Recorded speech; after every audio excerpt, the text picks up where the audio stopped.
Bonjour à tous. Ce que nous allons vivre aujourd'hui, ça va être crescendo. On va y aller doucement. C'est le matin. Certains se sont levés tôt, notamment ceux qui viennent de loin. Donc on va y aller doucement. On va aller non pas de profondeur en profondeur, on va aller de gloire en gloire. Le thème principal de cette journée, c'est vraiment la gloire de Dieu. Alors, quand on parle de la gloire de Dieu, c'est vraiment pas la gloire humaine. Moi, quand je dis la gloire de Dieu, ça m'évoque réellement et concrètement quelque chose. Quand je parle de la gloire de Dieu, c'est savoureux dans ma bouche. Mon corps se rappelle l'expérience concrète de Dieu et je voudrais juste être sûre qu'on soit sur la même longueur d'onde. Quand on parle de la gloire de Dieu, à combien ça parle? Combien on fait cette expérience de cette gloire de Dieu? Amen. On est sur la même longueur d'onde. Donc ceux qui ne l'auront pas fait, vous avez toute la journée pour expérimenter la gloire de Dieu. La gloire de Dieu, c'est simplement, en fait, Dieu lui-même qui descend et qui vient. La gloire de Dieu, c'est pas autre chose. Quand j'expérimente, quand Dieu vient, par exemple, quand on était dans la louange, il y a toujours ce moment où tout s'arrête et on sent la présence de Dieu qui descend. Et là, on est vraiment dans la gloire de Dieu. Et donc, voilà, donc nous avons toute la journée pour entrer tranquillement, paisiblement, mais sûrement dans cette gloire de Dieu.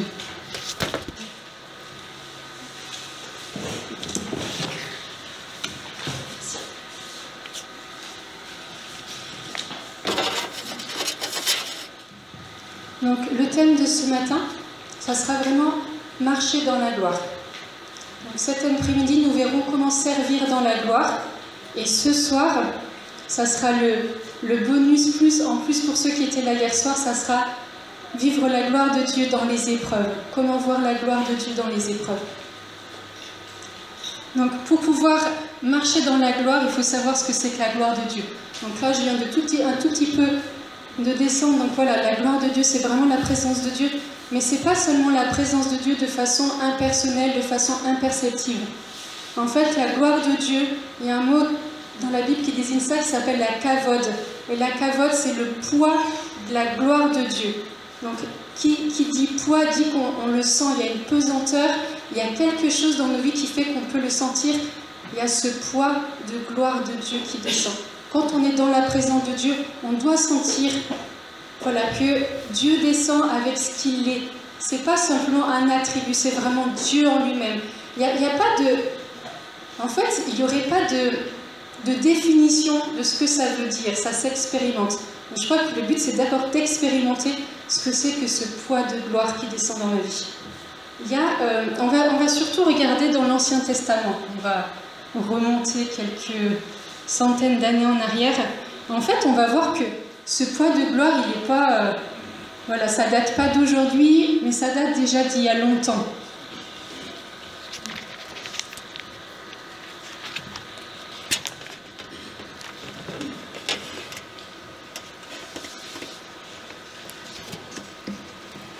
On va juste lire dans Exode 40, juste le verset 34,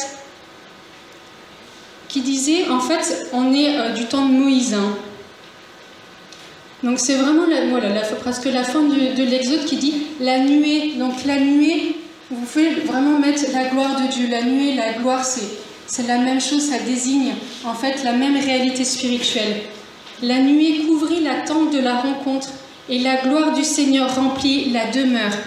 Moïse ne pouvait pas entrer dans la tente de la rencontre, car la nuée y demeurait et la gloire du Seigneur remplissait la demeure. On y reviendra. Vous imaginez, c'était tellement palpable, quand la présence de Dieu était tellement...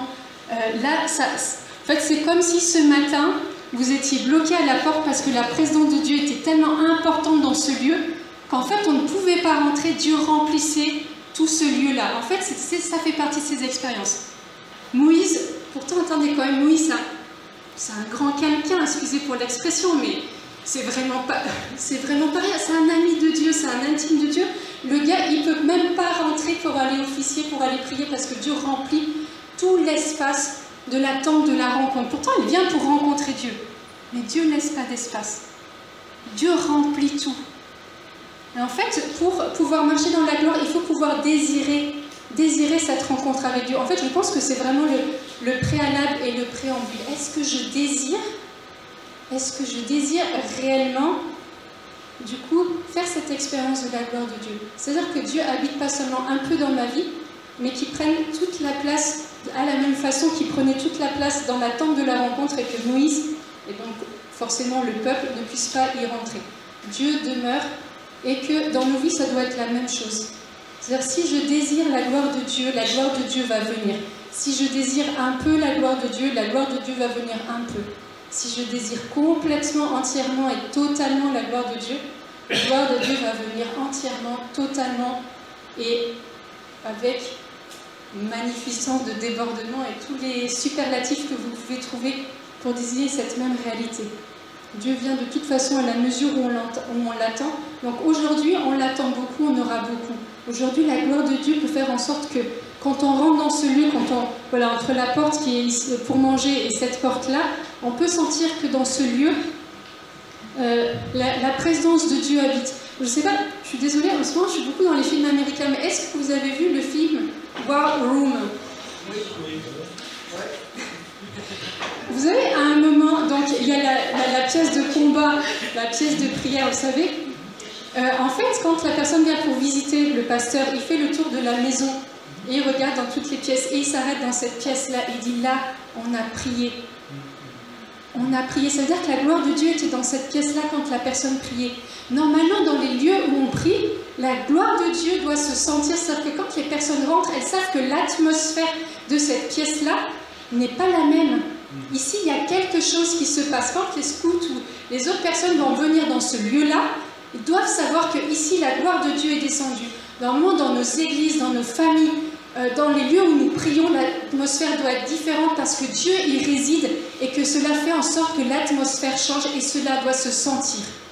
Un non-chrétien qui doit rentrer dans nos assemblées doit savoir qu'il y a quelque chose, même s'il n'est pas forcément capable de mettre le doigt dessus, que quelque chose de différent advient, que quelque chose de différent est là et que du coup, tout est prêt à ce qu'il ouvre son cœur au Seigneur. Normalement, dans nos groupes de prière, dans les lieux où nous prions, nous devons sentir cette atmosphère comme ce pasteur a senti l'atmosphère de prière dans cette War Room. En tout cas, ça vous donnera envie de pouvoir le re-regarder à nouveau pour être à nouveau bien édifié. Ce film est quand même vraiment sympa. Vraiment sympa. Donc voilà. Mais effectivement, nous pouvons vivre, par exemple, ici, nous allons passer la journée, nous allons vivre vraiment des belles choses et nous allons rentrer. La gloire de Dieu n'est pas, on va dire, n'est pas définie dans un lieu, etc. Quand vous rentrez chez vous, n'attendez pas votre prochain groupe de prière, n'attendez pas la prochaine réunion de Bruxelles Réveille-toi dans combien de temps? À peu près une année. N'attendez pas les prochaines fois. Vous pouvez voir la gloire de Dieu dans vos maisons. Quand on a expérimenté ce que Dieu fait dans nos vies, je rentre chez moi, je me mets simplement, je pense, et là je désire la présence de Dieu, la présence vient. Nos corps doivent être tellement habitués qu'il ne nous faudrait que quelques secondes pour nous mettre en présence de Dieu. De temps en temps, nous sommes lents.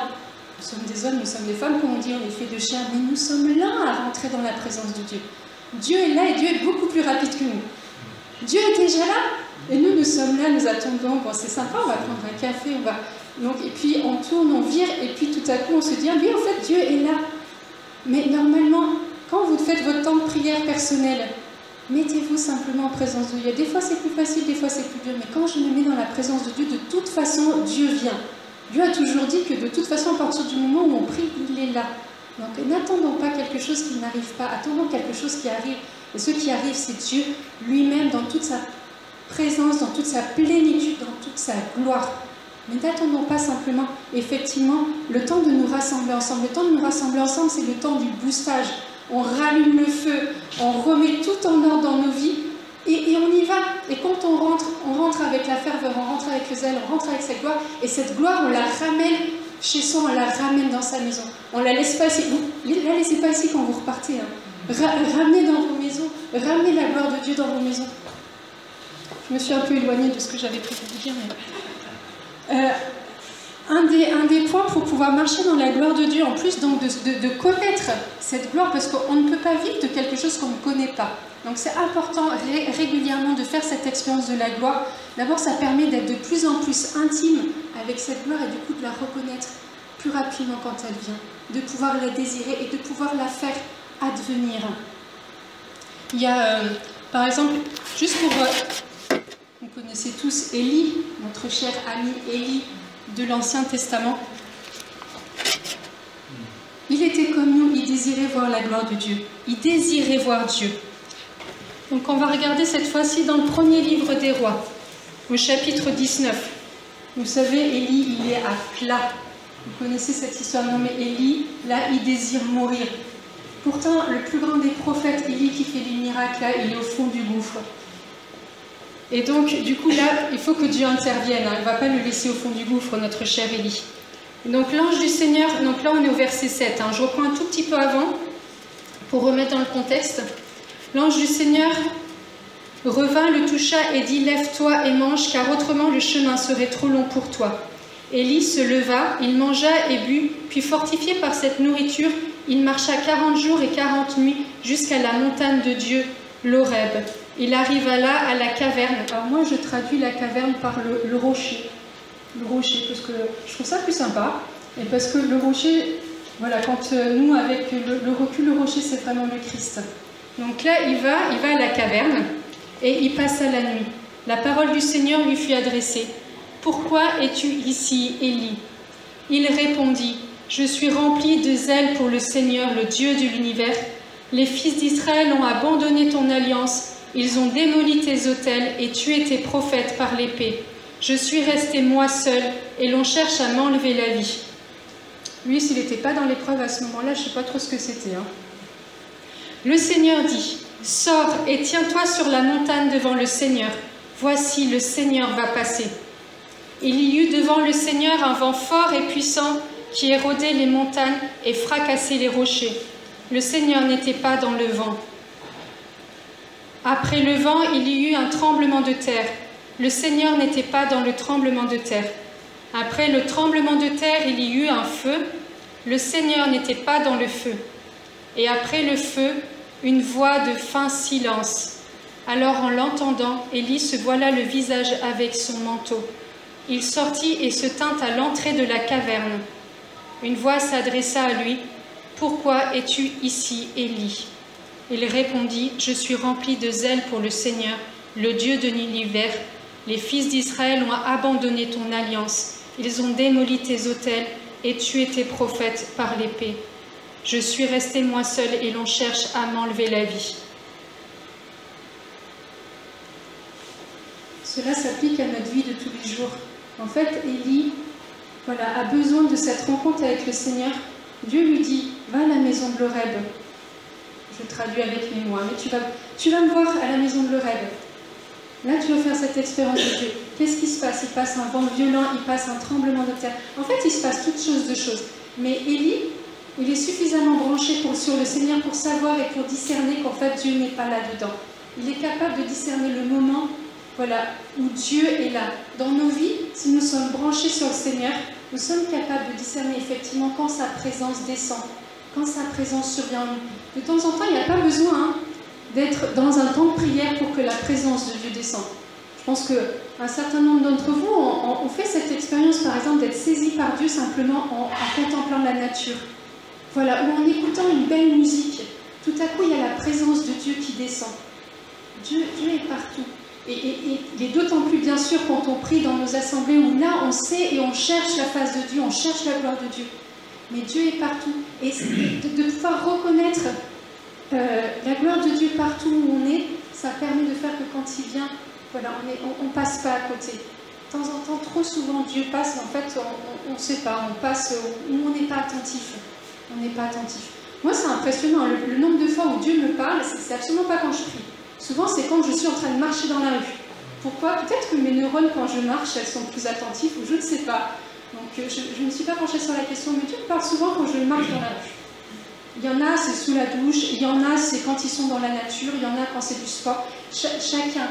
Donc, apprenons à être tellement attentifs à comment Dieu nous parle, que nous ne passons plus à côté quand Dieu est là, même quand nous ne sommes pas dans les temps de prière.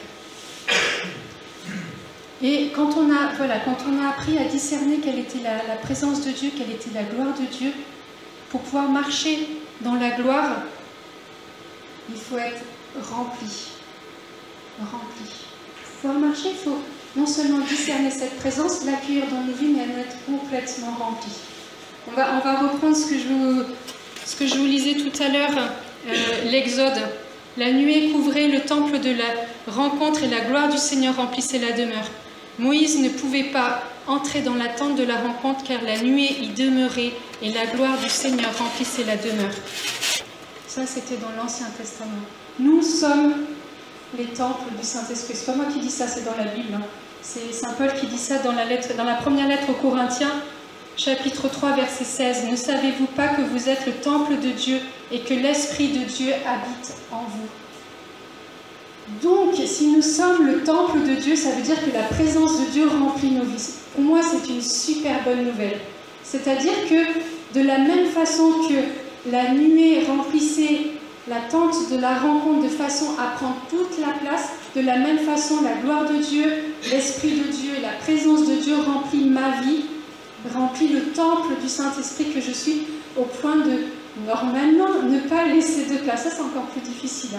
Normalement, Dieu devrait prendre toute la place dans nos vies. Et le but de notre existence, c'est d'être de jour en jour rempli davantage du Saint-Esprit. Normalement, plus j'avance dans la vie, plus j'avance dans ma vie chrétienne, et plus je devrais être rempli du Saint-Esprit.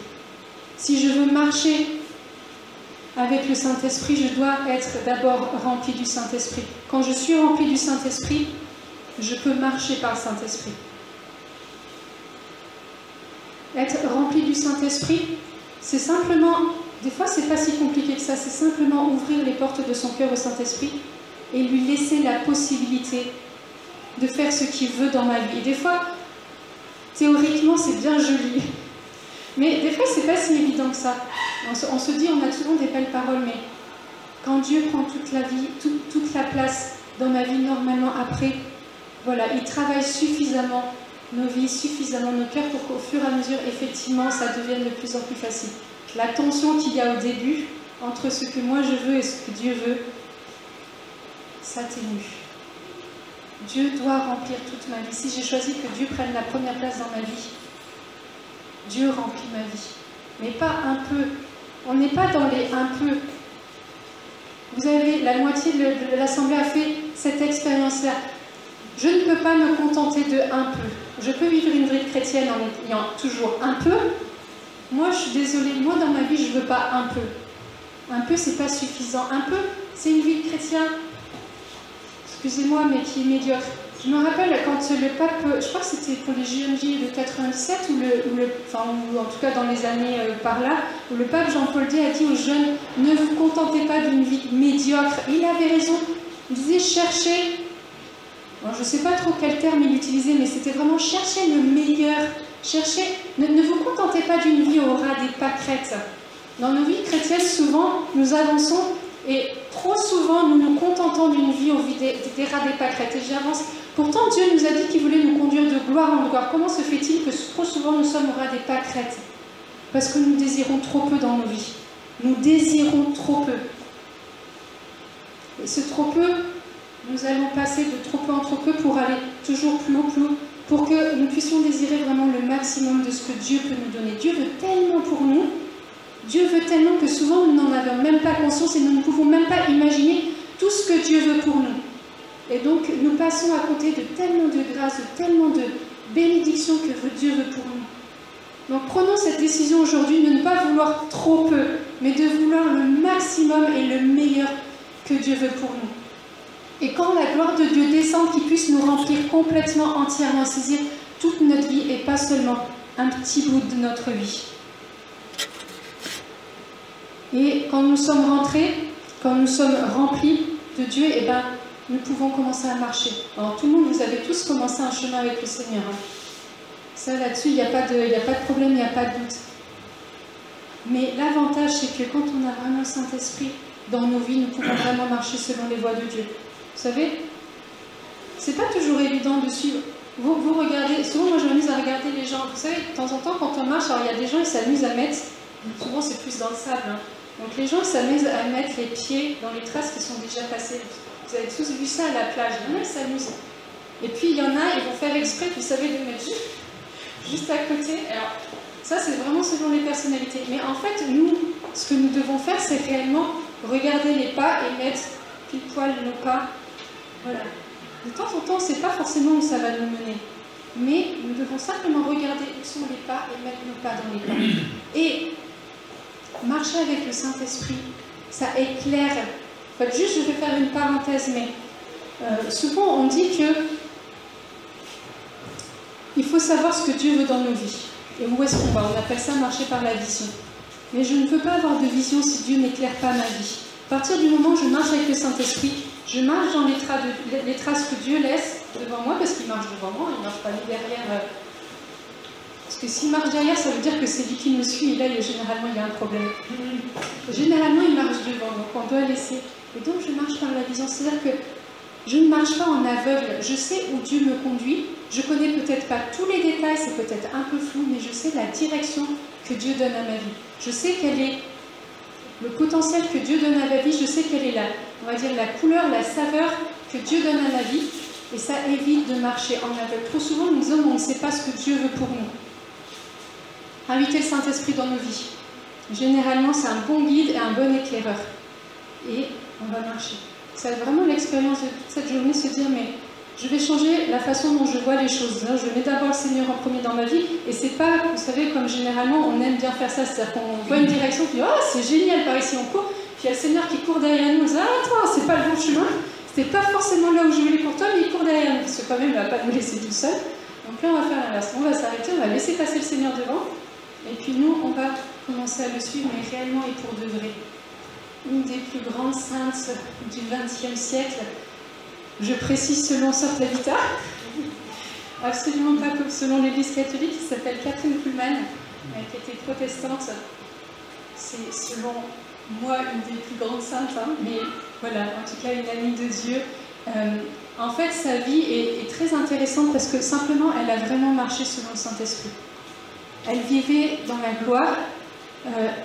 Et en fait, pour nous, je pense que c'est un très bon exemple de ce que c'est que marcher dans la gloire. Elle a commencé son ministère très jeune, elle devait avoir 16 ans.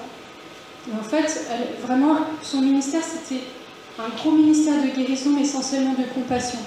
Et en fait, à un moment, elle a pris un mauvais chemin pendant quelques années. Là, elle a vécu une épreuve très très difficile parce que du coup, elle n'avait plus de ministère. Et pourtant, elle savait que Dieu l'avait appelée à ce type de ministère. Elle l'avait appelée à prêcher. Elle l'avait appelée à faire en sorte que les malades qui viennent puissent recevoir la guérison au nom du Seigneur.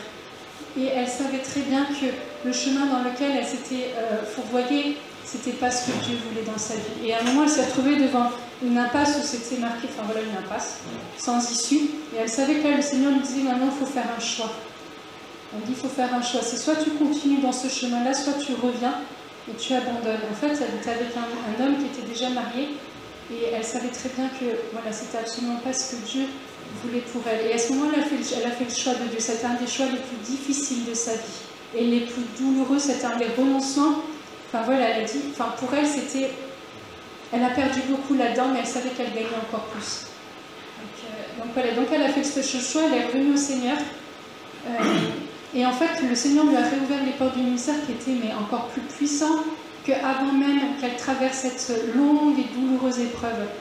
Et en fait, Catherine Kuhlmann ne pouvait pas commencer un ministère sans prier. Et en fait, elle passait des heures à arpenter je ne sais pas comment on appelle ça, mais l'estrade, derrière l'estrade, là où elle allait intervenir. Elle disait, mais Saint-Esprit, si tu n'es pas là, je ne peux rien faire. Et elle priait, elle suppliait. Et elle invoquait le Saint-Esprit en disant que sans le Saint-Esprit, elle ne pouvait rien faire. Et elle savait, et c'était vrai, elle savait très bien que le fait de prêcher, le fait qu'il y ait des guérisons, ça n'avait rien à voir avec sa propre personne. Elle savait que c'était simplement l'œuvre du Saint-Esprit dans sa vie, et elle était juste un canal de la grâce de Dieu. Mais donc, tout ce qu'elle pouvait faire, c'était vraiment prier avant, en disant, Saint-Esprit, s'il te plaît, ne m'abandonne pas. S'il te plaît. Pour moi, c'était vraiment une vie authentique qui marche par le Saint-Esprit. avec ses hauts, avec ses bas, avec ses années vraiment douloureuses et difficiles où elle s'est perdue de vue, où elle a perdu le plan de Dieu sur sa vie. En tout cas, je pourrais vous donner le titre, mais il y a une biographie de Catherine Kuhlman qui existe et qui est très très intéressante dans ce sens-là, qui montre vraiment comment quand on laisse le Saint-Esprit à la première place, non seulement il déploie vraiment avec largesse toute la vie, mais elle, le seul but de sa vie, c'était vivre dans le Saint-Esprit. Elle sait que hors du Saint-Esprit, en gros, sa vie n'avait pas de saveur, n'avait pas de couleur, n'avait pas d'authenticité. Elle, voilà, c'était vraiment le Saint-Esprit number one dans sa vie. Voilà. Donc du coup, c'est une figure qui peut être très très intéressante d'abord à connaître pour ceux qui ne la connaissent pas, mais vraiment à suivre comme une grande sœur dans cette voie-là. Donc voilà. Donc je ne m'étendrai pas plus sur ce premier enseignement. Donc, je récapitule. Si on veut marcher dans la gloire, il faut apprendre à connaître réellement ce que c'est que la gloire de Dieu. Apprendre à la connaître, l'accueillir dans sa vie et la désirer. Le désir fait beaucoup. Apprendre à la désirer. Une fois qu'on a appris à la reconnaître, à l'accueillir et faire en sorte que toute sa vie soit remplie de la gloire de Dieu. Soit remplie de la gloire de Dieu. Pour pouvoir marcher. Pour pouvoir marcher dans la gloire, pour pouvoir marcher dans la présence de Dieu, pour pouvoir marcher dans le chemin qui est le nôtre. On a tous un chemin différent. On a tous un chemin qui est voulu par Dieu. Et ce chemin-là, pouvoir l'emprunter, non pas seul, mais l'emprunter vraiment avec Dieu. Voilà, donc on va juste prendre le temps de prier pour s'imprégner, pour aussi que ceux qui n'ont pas fait cette expérience puissent la faire, de vraiment plonger dans la présence de Dieu. Et